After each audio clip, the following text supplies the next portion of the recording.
for all you folks out there who have a knee-jerk reaction to say, take that animal to the vet. Yeah, that's what I did for the first few years living out here. Rush all the animals to the vets. And I don't know, I didn't really get much positive like feedback from them on things. Like when I took old dogs in to put them down, they were kind of like callous and quick and short about it. When I brought Cricket in, they didn't give me any constructive, feedback on what to do with her. They just kind of prescribed me some medication, said, come back and do more expensive labs. We don't know. Like, how could you be a vet office and like see things every day, every month, every year, go to school for this, live and breathe this, and then when people come in with their hat in hand, give you $120, and you just write them a script and you don't have anything to fucking add. I think that kind of sucks. So I'm a little burnt. For the rest of you that have money and you don't need to fucking worry about shit, take your dogs to the vet for every fucking thing. For everybody that doesn't have any money and you have animals, check out the book The Prophet. Read that shit. Khalil Gibran. I can't afford to take all these rescue dogs to the vet for any fucking thing. So I gotta be fucking in tune with nature. I gotta be the healing doctor inside me. Yeah, growing up in the foothills of the Rockies, my brother and family always laughed at me for being like a farmer when I was a kid, because I had just all these fucking animals in my room. Like, we lived in like a regular like suburban house, and there was nothing special about it, but I had like in the garage, I had like a duck that I'd won from the county fair.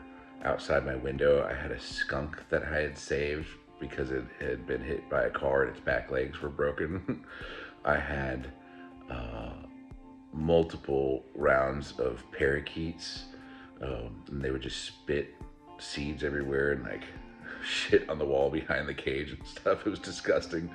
And then I had like an aquarium with a bunch of fish and a newt that always got out, and then I had like multiple hamster scenarios.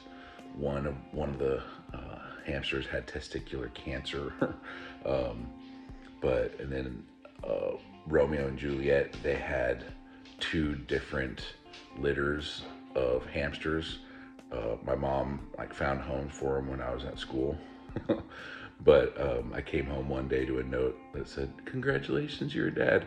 Changed my life. Like, I saw those little lives underneath the mom hamster. I'm like, Juliet, you're a mom. Oh my God. And like, I was just super, super pumped. And then like, we'd have like bears and shit outside and deer. And we'd have to like save our little dogs from like the bears and the mountain lions. More so the mountain lions. Mountain lions would just drop down from like 6 feet above and just fucking take out a household cat. And nobody would even know what happened. They're just like, where's blah, blah, blah. Like, blah, blah, blah, gone. And I just was stacking like survival gear like all the time because I was in the Boy Scouts, and every weekend or every other weekend we'd go and like survive in like the cold mountains, like with like pretty sweet gear. A lot of Gore-Tex, a lot of polypropylene, propane tanks, for stoves, and we just packed it in, packed it out. But yeah, that was kind of my life as a little kid. And then I got into sports, and then I got into girls later, and then the rest was history. But I mean, there for a while, like, my life was pretty innocent, and I do cherish and remember that and hold it dearly. Like, I mean, reading the whole trilogy, listening to Enya, and then Peter Jackson put Enya into the movies.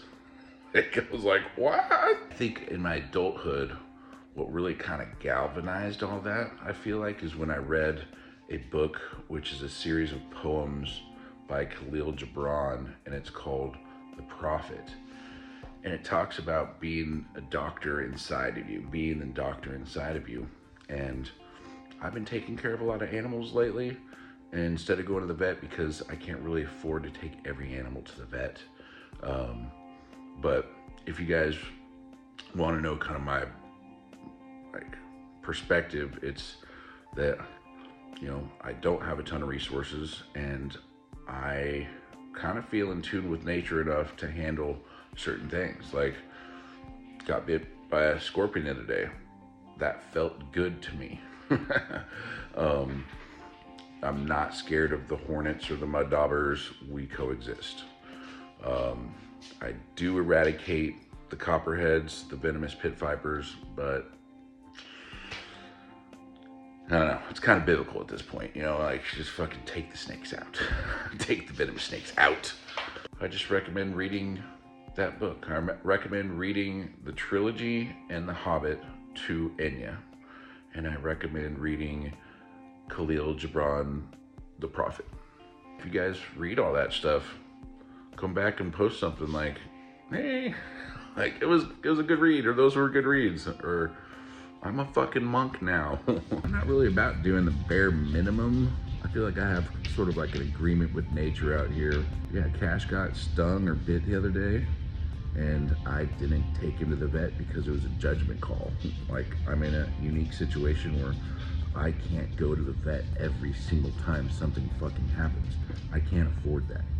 You know, like if I was super rich, I would go to the vet for every little fucking thing. I would. If I had one little dog and I was rich, man, that dog would be getting the best care in the world. But I'm not rich, and I have a lot of rescue dogs. You know, I have to use discretion. So I made the call not to take Cash to the vet. I think you should, if you have the means, and if you have any sort of question, if something happens with your dog, take them to the vet. If you guys haven't read The Prophet, take your dog to the vet.